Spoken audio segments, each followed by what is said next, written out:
Welcome to the ক্রীড়ার দুনিয়া। তো বন্ধুরা, আমরা গতকালকে একটা খবর দেখতে পেলাম যে আমাদের বিসিবি বস নাজমুল হাসান পাপন উনি তলব করেছেন আমাদের ক্রিকেটারদের, এবং ক্রিকেটারদের মধ্যে একজনকে উনি তলব করেছেন, উনি হচ্ছেন মিস্টার মাহমুদুল্লাহ রিয়াদ, এবং তার সাথে উনি তলব করেছেন আমাদের ক্রিকেট সংশ্লিষ্ট ক্রিকেট টিমের হেড কোচ যিনি প্রধান মিস্টার চান্দিকা হাথুরু সিংহেকে, এবং সাথে উনি তলব করেছেন আমাদের টিম নির্বাচক যিনি আমাদের টিমটা প্রদান করে থাকেন, টিম সিলেক্ট করে থাকেন, আমাদের প্রধান সিলেক্টর মিস্টার গাজী আশরাফ হোসেন লিপুকে।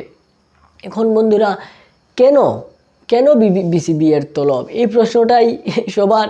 আর সেই প্রশ্নের উত্তরে আমি কিছু কথা বলতে চাই বন্ধুরা। আমাদের মাহমুদুল্লাহ রিয়াদকে কিন্তু একটা সময় টি-20 এর জন্য অবিবেচিত হিসেবে ভাবা হয়েছিল, কিন্তু সেখান থেকে আমাদের মাহমুদুল্লাহ রিয়াদ নিজের পারফরমেন্সের বলে, নিজের যোগ্যতার বলে আজকে এমন জায়গায় এসে পৌঁছেছেন যে নিজের পারফরমেন্স ঠিক আছে কিন্তু দলের পারফরমেন্সের অবস্থা নাজেহাল, যার কারণে ক্রিকেট বোর্ডের বস যিনি, ক্রিকেটের প্রধান যিনি, উনি কিন্তু সেই কৈফিয়ত কেন দলের সমস্যা, কিভাবে দলকে ঠিক করা যায়, কিভাবে বিশ্বকাপে ভালো করা যায় সেটার খোঁজ খবর নিতে, সেটার পরামর্শ নিতে, সেটার কনসালটেন্ট নিতে আমাদের মাহমুদুল্লাহকে নিয়েছেন, এবং সেই মাহমুদুল্লাহকে ডেকে পাঠানো হয়েছে, এবং সেই মাহমুদুল্লাহই কিন্তু হাথুরু সিংহের সাথে যাবেন। হাথুরু সিংহকে জবাবদিহিতা করতে হবে, আর সেই জবাবদিহিতা কিন্তু এক পর্যায়ে মাহমুদুল্লাহর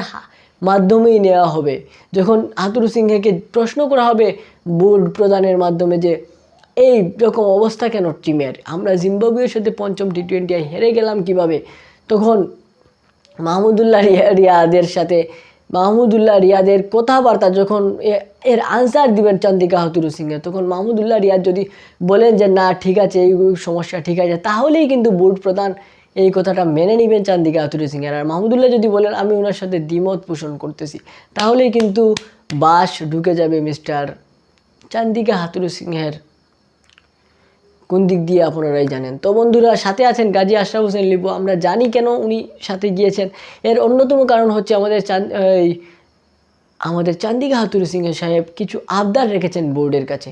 আর সেই আবদারটা হচ্ছে যে আমরা যেহেতু 11 জনের একটা স্কোয়াড নিয়ে 15 জনের একটা স্কোয়াড নিয়ে যাচ্ছি, আমরা 1200 কোটি টাকার একটা বোর্ড, আমাদের উচিত আরও 2 বা 3 জন প্লেয়ারকে এক্সট্রা নিয়ে যাওয়া, যেটা বোর্ডের খরচও তারা থাকবে পুরোপুরি টিমের সাথে, এবং যদি কোনো সময় কোনো প্লেয়ারের প্রবলেম হয়ে থাকে আমরা সাথে সাথেই যেন প্লেয়ার চেঞ্জ করে নিতে পারি, বা কোনো প্লেয়ার যদি অফ ফর্মে থাকে, কারণ আমাদের সব প্লেয়ারই অফ ফর্মে, তাদেরকে আমরা এক্সট্রা যাদেরকে নিয়ে যাব তাদেরকে আমরা খেলাতে যেন পারি। আর এটাই মেন কথা, এইসব বিষয় নিয়ে আলোচনা হবে। আর এজন্যই জরুরি তলব জানিয়েছেন আমাদের নাজমুল হাসান পাপন মিস্টার মাহমুদুল্লাহ রিয়াদকে, এবং চান্দিকা হাথুরু সিংহর সাথে আছেন গাজী আশরাফ হোসেন লিপু, এবং তারা কি উত্তর দেন কালকেই আমরা উত্তরটা পেয়ে যাব। কি মনে করেন, পাবো কি না অবশ্যই কমেন্টে জানিয়ে দেবেন। দেখা হচ্ছে নেক্সট ভিডিওতে। আজকের মতো বিদায়, ভালো থাকবেন, আসসালামু আলাইকুম। আর পেলে কিন্তু সবার আগে আমি আপনাদের কাছে জানাবো সেটা। আজকের মতো বিদায়, আসসালামু আলাইকুম।